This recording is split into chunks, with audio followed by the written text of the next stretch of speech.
अहिल्यानगर जिल्ह्यातील संगमनेर येथे एका 6वीत शिकणाऱ्या विद्यार्थिनीवर ॲसिड हल्ला झालेला आहे.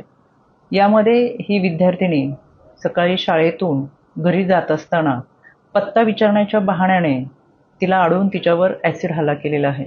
यामध्ये नागरिकांनी तातडीने संबंधित मुलीला जंबूकर हॉस्पिटल, वडगाव पान येथे प्रथम उपचारासाठी दाखल केले.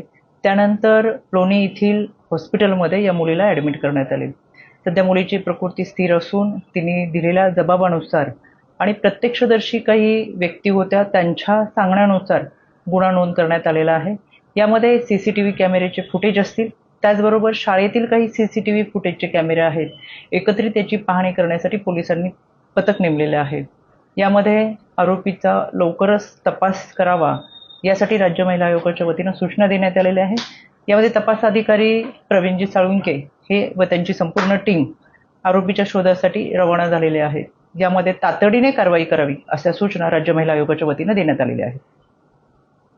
न्यूज अहिल्यानगर 24 तास. आम्ही बातमी नाही, सत्य दाखवतो.